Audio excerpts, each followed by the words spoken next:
शाम के 7 बज चुके थे। सुजीत किसी भी वक्त ऑफिस से घर आते ही होंगे। मैंने जल्दी से चूल्हे पर चाय चढ़ाई और दरवाजे की घंटी बजने का इंतजार करने लगी। ज्यों ही घंटी की आवाज़ घर में गूंजी, मेरे दोनों नन्हे शैतान सिमी और श्रेयांश उछलते कूदते अपने कमरे से बाहर आ गए और दरवाजे की कुंडी खोलते ही पापा पापा चिल्लाते हुए सुजीत की टांगों से लिपट गए।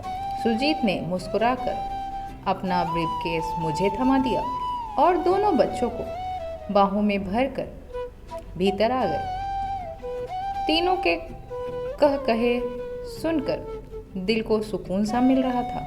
सुजीत को चाय देकर मैं भी वहीं उन तीनों के पास बैठ गई। दोनों बच्चे बड़े प्यार से अपने पापा को दिन भर की शरारतें और किस्से सुना रहे थे।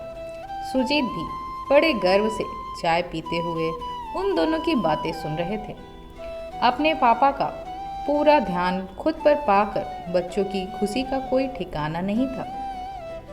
पापा, मैं और श्रेयांश एक बहुत सुंदर ड्राइंग बना रहे हैं, उसे पूरा करके आपको दिखाते हैं, कहकर सिमी ने अपने भाई का हाथ पकड़ा और दोनों भागकर अपने कमरे में चले गए।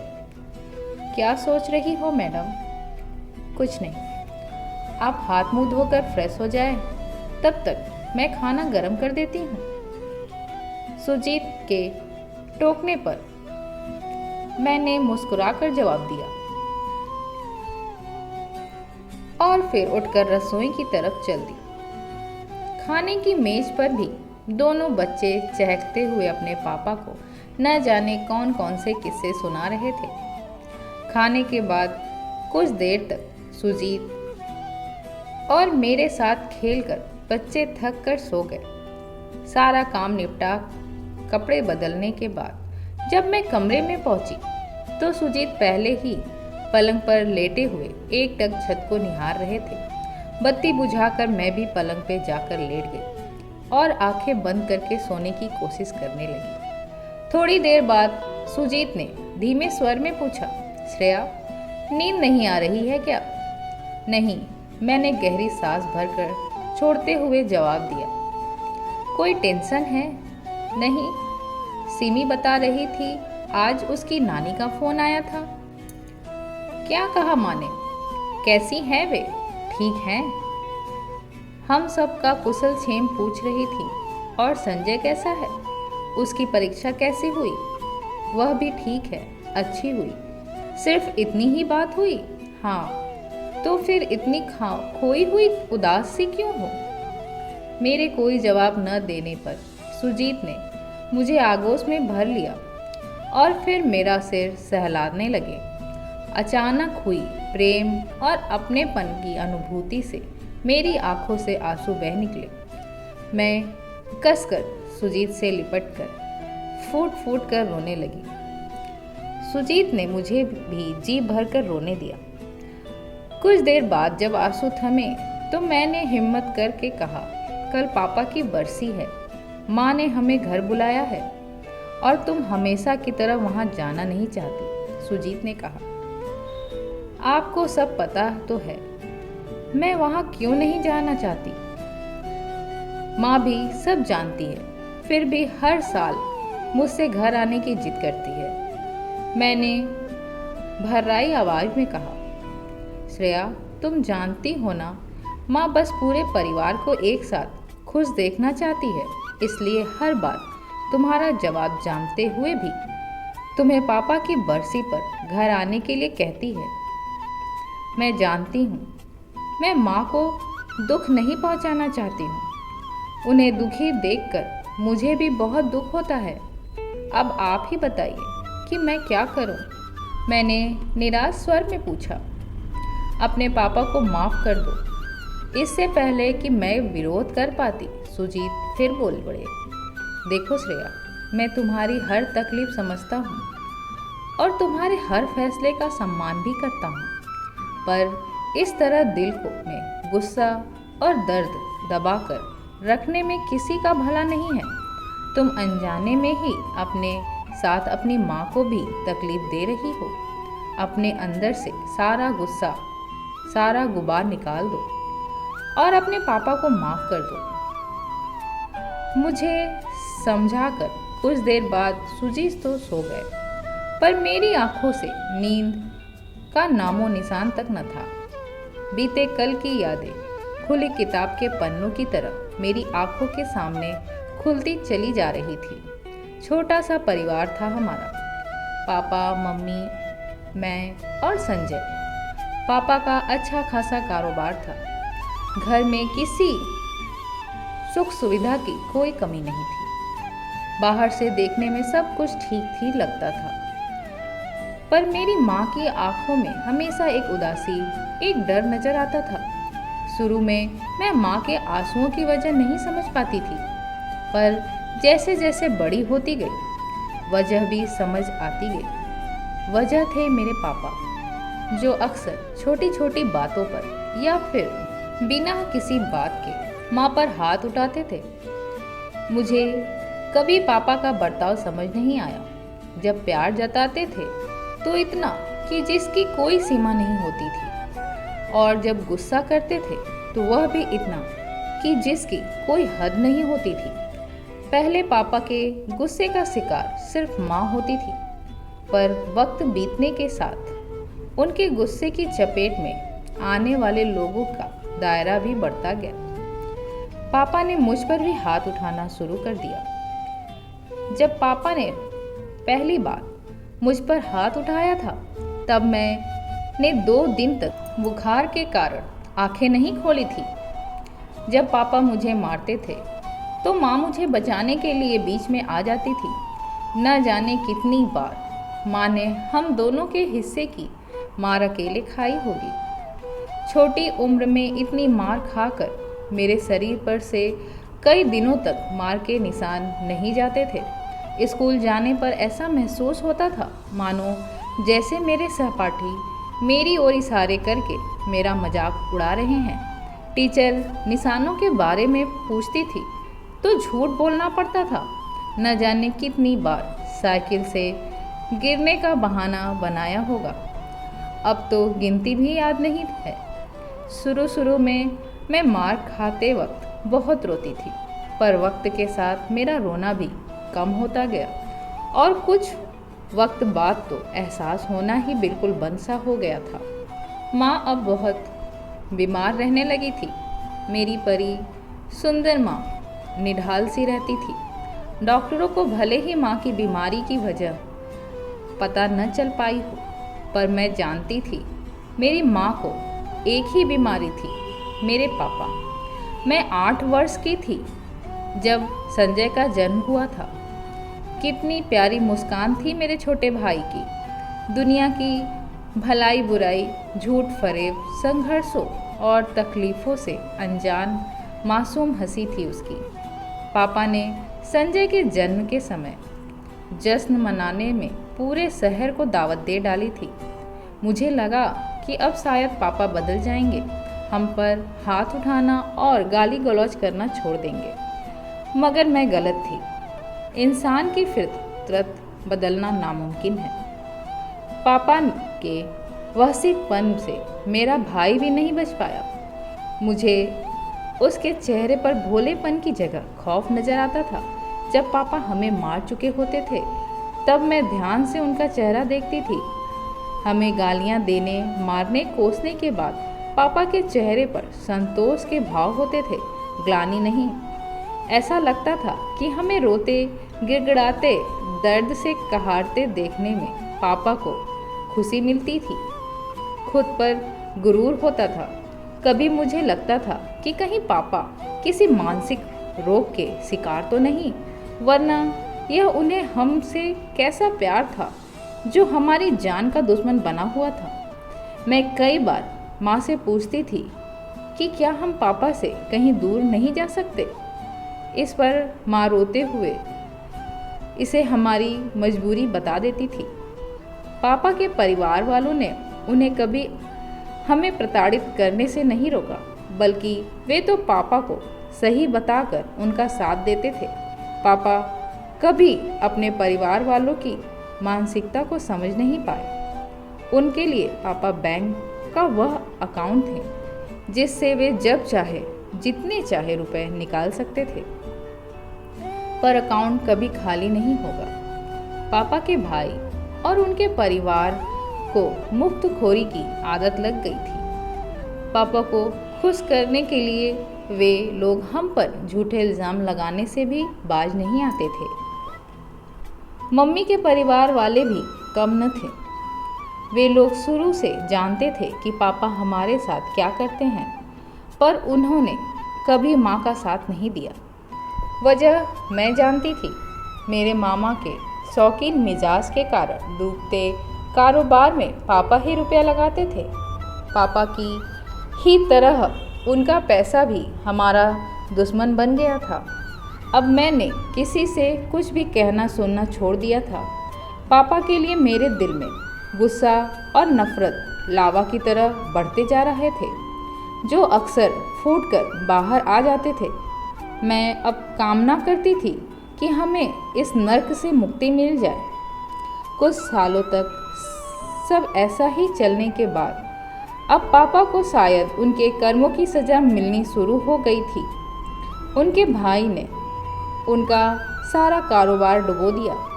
सभी ने पापा का साथ छोड़ दिया था।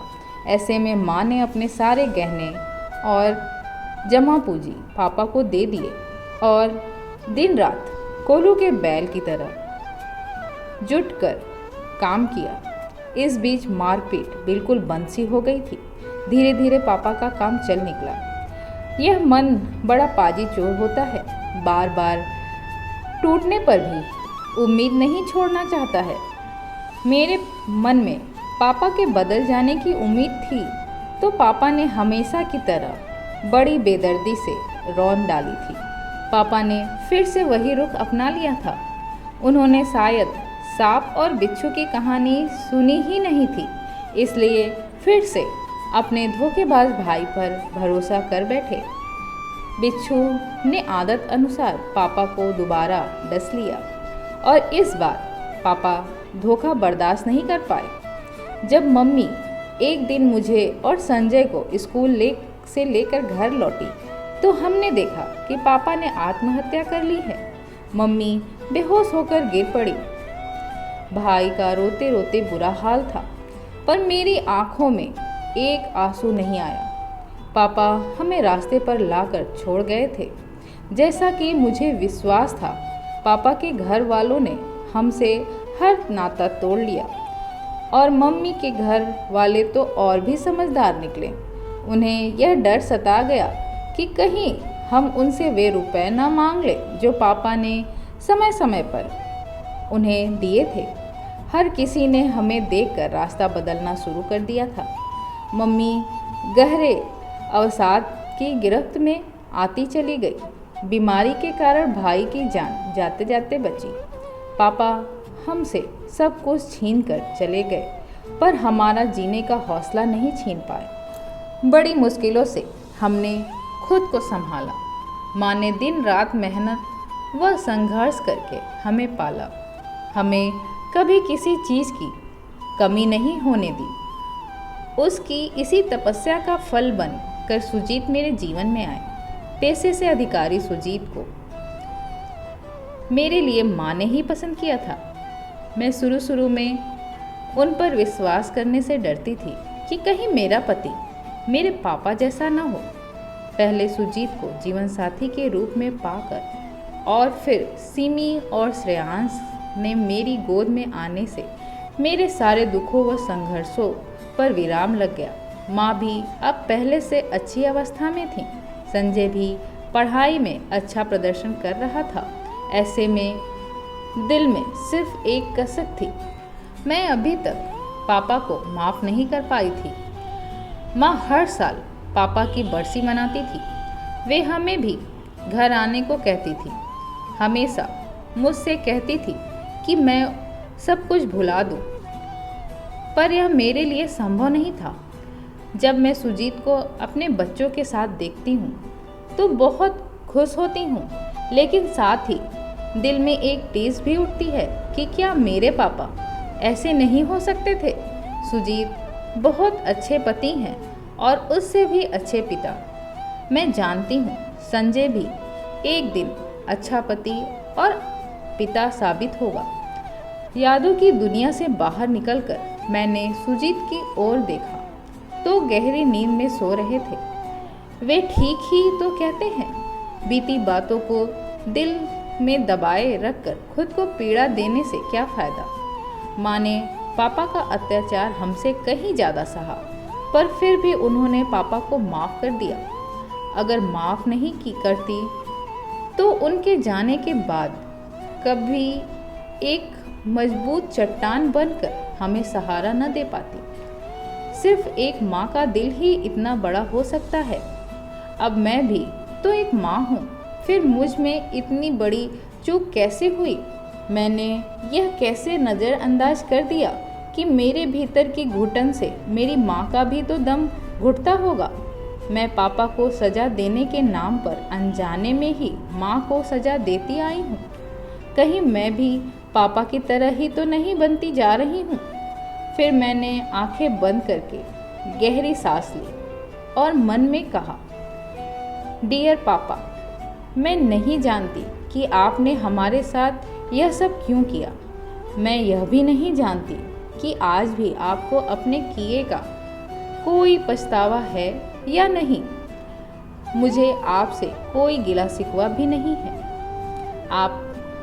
मैं पहली और आखिरी बार आपसे ये कहना चाहती हूँ कि मैं आपसे प्यार करती थी, इसलिए आपकी मार और गालियाँ खाने के बाद भी उम्मीद करती थी कि शायद आप बदल जाओगे। खैर, अब इन बातों का कोई फ़ायदा नहीं है। मैं बस इतना कहना चाहती हूँ कि मैं आपको माफ़ करती हूँ, पर आपके लिए नहीं, अपने लिए और अपने परिवार के लिए। Goodbye. बहुत सालों बाद मैं खुद को इतना हल्का महसूस करके चैन की नींद सोई। अगली सुबह जब मैं नाश्ता बना रही थी तो सुजीत माथे पर बल डाले रसोई में आए। यह क्या श्रेया, तुमने मुझे जगाया क्यों नहीं? 8 बज चुके हैं, मुझे दफ्तर जाने में देर हो जाएगी। बच्चों को अभी तक स्कूल के लिए तैयार क्यों नहीं किया तुमने? आज बच्चे स्कूल नहीं जाएंगे। आप भी दफ्तर में फ़ोन करके बता दीजिए कि आज आप छुट्टी ले रहे हैं। क्या मतलब? मतलब यह कि आज हम सब मम्मी के घर जाएंगे। आज पापा की बरसी है। आप जल्दी से नहा धोकर तैयार हो जाए, तब तक मैं नाश्ता तैयार कर देती हूँ। श्रेया, सुजीत ने भावुक होकर मेरे कंधे पर हाथ रखा तो मेरे हाथ रुक गए। तुम अपनी इच्छा से कह रही हो ना? देखो, कोई ज़बरदस्ती नहीं है। मैंने डबडबाई आंखों से सुजीत की ओर देखा। नहीं सुजीत, माँ ठीक कहती है, आप भी सही हो। अपने अंदर का यह अंधेरा मुझे खुद ही दूर करना होगा। मैं बीते कल की इन कड़वी यादों को भुलाकर आपके और अपने परिवार के साथ नई खूबसूरत यादें बनाना चाहती हूँ। मैं पापा की बरसी में जाऊँगी। सुजीत सहमति से सिर हिलाकर मुस्कुरा दिए। उनकी आंखों में अपने लिए गर्व और प्रेम की चमक देखकर मुझे विश्वास हो गया कि मैंने बिल्कुल सही निर्णय लिया है। कुछ ही देर बाद मैं सुजीत और बच्चों के साथ माँ के घर पहुँच गई। बच्चे तो नानी और मामा से मिलने की बात सुनकर ही खुशी से उछल रहे थे। मैं घंटी बजाने के कुछ क्षणों बाद माँ ने दरवाज़ा खोला। मुझे दरवाजे पर खड़ी पाकर माँ चौंक गई। उन्हें तो सपने में भी आज मेरे घर आने की उम्मीद न थी। उनके मुंह से मेरा नाम आश्चर्य से निकला। श्रेया, बेटा तू? माँ, मुझे तो यहाँ आना ही था। आज पापा की बरसी है ना? मेरे मुंह से यह सुनते ही माँ की आंखें भर आई और उन्होंने आगे बढ़कर मुझे अपने गले से लगा लिया। आज बरसों बाद हम माँ बेटी लिपट कर फूट फूट कर रो रही थी और हमारे आंसुओं से सारी पुरानी यादों की कालिक धुलती जा रही थी। दोस्तों, आशा करती हूँ आपको कहानी पसंद आई होगी। पसंद आई तो वीडियो को लाइक करें, शेयर करें और चैनल को सब्सक्राइब करें। धन्यवाद।